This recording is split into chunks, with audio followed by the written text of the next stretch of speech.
కూడా ఉన్నాయన్నమాట. ఇక ఈ పుష్కరాలు ఎందుకు చేస్తాము అంటే నదీ పూజ అనేటటువంటిది మనం నదులు గుర్తుపెట్టుకోవడం కోసం సంవత్సరానికి ఒక్కొక్క నదికి మొత్తం ప్రజలంతా వెళ్ళాలి. అక్కడ వాళ్ళు ఏ జీవన విధానంలో ఉన్నారో ప్రజలు చూసుకుంటారని ఒక సాంఘిక దృష్టితో ఈ పుష్కరాలు అనేవి ఏర్పాటు చేయబడ్డాయి. అయితే మన పూర్వీకులు ఎవరైతే మనకి చనిపోయారో వాళ్ళందరూ కూడా ఇప్పుడు కరోనాలో చాలామంది చచ్చిపోయారు. అప్పుడు ఎవరో పిండ ప్రదానాలు అవి చేయలేదు. పంతులు గారికి కొడుకు వెళ్ళి పెట్టడానికి లేదు, అక్కడ టచ్ చేయడానికి, భార్య టచ్ చేయడానికి లేదు బాడీని. అలా యాక్సిడెంట్స్లో చనిపోయినటువంటి వాళ్ళు, అలాంటి పితృదేవతలకి ఎవరైతే చేసుకోలేదో అటువంటి వాళ్ళందరికీ కూడా ఇప్పుడు శ్రాద్ధకర్మని ఇక్కడ చేసుకోవచ్చు. పిండ ప్రదానాలు చేస్తారు.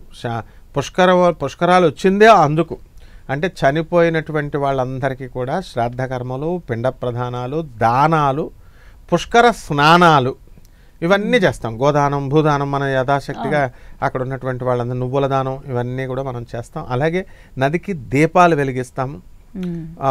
అలా నది దీపాలు అయిన తర్వాత చక్కగా హారతి, నదీ హారతి, సరస్వతి నది హారతి అవన్నీ ఇస్తాం.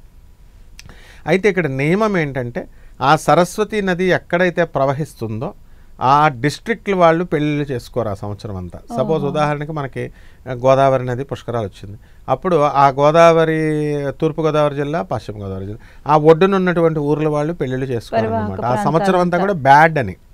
ఈ పుష్కరాలు అంటే అపరకర్మలకు సంబంధించింది, చెడుకి, అంటే పితృదేవతలు వాళ్ళ కోసం ఉత్తమ గతుల్ని వాళ్ళకి కల్పించడం కోసం ఏర్పాటు చేయింది కాబట్టి శుభకార్యాలు చేసుకోరన్నమాట. కాబట్టి ఆ సంవత్సరం అంతా ఆ నది ఒడ్డున ఉన్నటువంటి వాళ్ళు, మిగతా జిల్లాల వాళ్ళు, మిగతా ఊర్ల వాళ్ళు చేసుకుంటారు. ఈ విధంగా ఈ యొక్క నది, సరస్వతి నది పుష్కరాల్లో చేసుకుంటే ఏమవుతుందంటే 12 సంవత్సరాలకు ఒకసారి వస్తుంది ఇది. గురుడు ఒక్కొక్క రాశి నుంచి, మేషరాశి నుంచి మొదలుపెట్టి ఒక సంవత్సరం మేషరాశిలో ఉంటాడు, వృషభంలో ఒక సంవత్సరం ఉంటాడు, మిథునంలో ఒక సంవత్సరం ఉంటాడు.